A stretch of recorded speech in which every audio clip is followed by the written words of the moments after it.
Buenos días, mi nombre es Brian Vargas y les voy a hablar sobre los genes Hox, la arquitectura del desarrollo. A modo de introducción, los genes Hox son un grupo de genes homeóticos.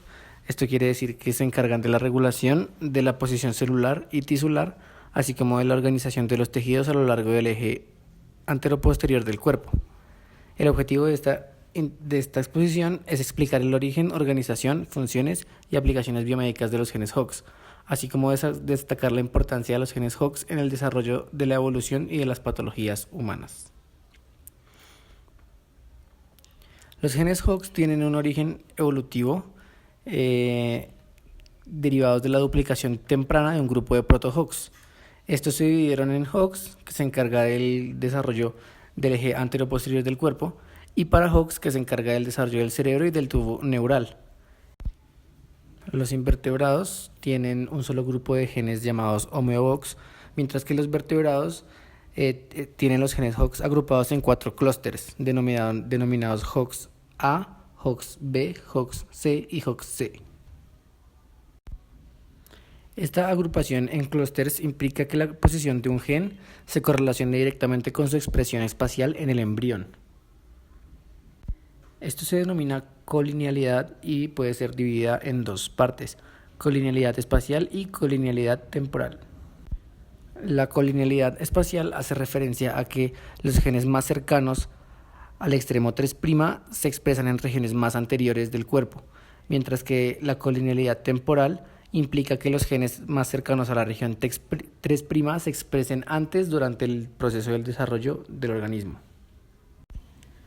En cuanto a su función en el desarrollo, los genes Hox se encargan de la identidad segmentaria de las células. Esto en Drosophila se puede ver perfectamente, por ejemplo, con los grupos de genes Antenapedia y Bitórax, donde uno codifica para la formación de la cabeza y otro forma para la formación del tórax, respectivamente.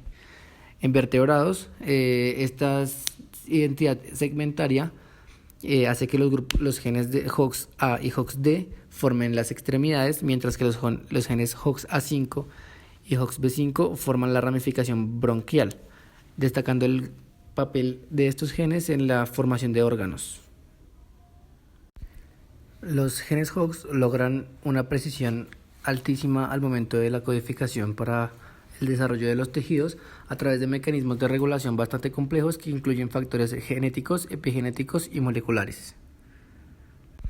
Entre los mecanismos epigenéticos encontramos la metilación del ADN, silenciando regiones específicas de los clústeres Hox, y modificaciones en las histonas como acetilaciones y desacetilaciones para activar o silenciar los genes respectivamente.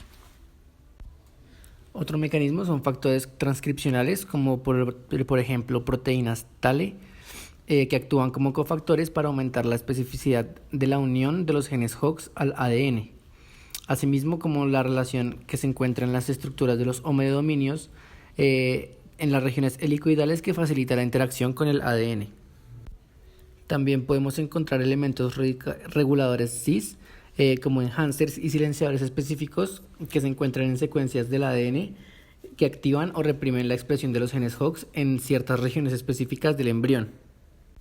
Esto se da, por ejemplo, en las regiones responsables de expresión diferencial de extremidades y órganos.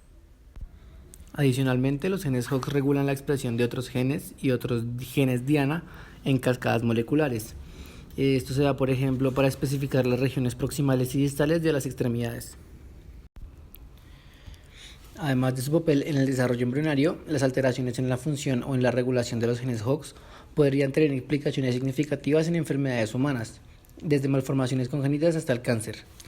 Un ejemplo de ello son las malformaciones de las extremidades. Por ejemplo, la simpolidactilia, esta enfermedad caracterizada por que los niños nacen con 2 o más dedos fusionados, se da por mutaciones en Hox D13, como la expresión del tracto de la polialalina. Esto causa esta malformación por duplicación de dedos.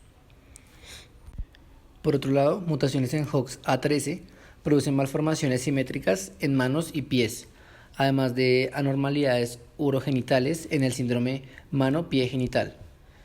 Esto tiene relación con expansiones o mutaciones puntuales en el homeodominio del gen. Otras malformaciones causadas por mutaciones en los genes Hox son la hipodactilia, que es una deficiencia en el desarrollo de los dedos relacionada a mutaciones en HOX-A13, y en el desarrollo pulmonar, expresiones anómalas de HOX-B5 se asocia con anomalías congénitas de pulmón como secuestros broncopulmonares. Respecto al cáncer, varios tipos de cáncer han sido asociados a mutaciones de los genes HOX. Por ejemplo, mutaciones en el HOX-A1 puede traer sobreexpresión en cáncer de mama, promoviendo la proliferación y la resistencia a terapias. Y mutaciones en HOX-A9 está asociado con leucemias agresivas como en translocaciones NUP98 y HOX-A9.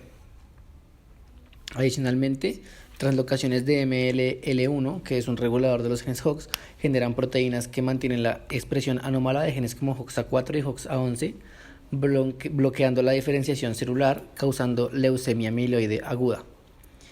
Y se ha visto también implicaciones de estos genes en cánceres de ovario, en mutaciones en HOX-A9, HOX-A10 y HOX-A11, ya que regulaciones anómalas de estos genes contribuyen a la heterogeneidad morfológica de los subtipos de cáncer epitelial ovárico. En cuanto a las aplicaciones biomédicas de los genes HOX, se pueden desarrollar terapias dirigidas investigando, por ejemplo, los reguladores aguas arriba y aguas abajo de los genes HOX para desarrollar terapias moleculares específicas para ciertas mutaciones. Por ejemplo, se puede bloquear las interacciones entre HOX y sus cofactores para interrumpir la progresión tumoral. Adicionalmente, en ramas como la medicina regenerativa, hay un uso potencial de los genes HOX para dirigir el desarrollo de tejidos en terapias de ingeniería de tejidos y regeneración tisular. Por último, y como conclusión, entender los genes HOX no solamente nos permite descifrar las claves de la morfogénesis, sino también abordar patologías complejas con estrategias más precisas, por lo que la investigación en este campo es una ventana abierta hacia el futuro de la biomedicina. Y avanzar en su comprensión puede revolucionar tanto la medicina regenerativa como las terapias contra el cáncer.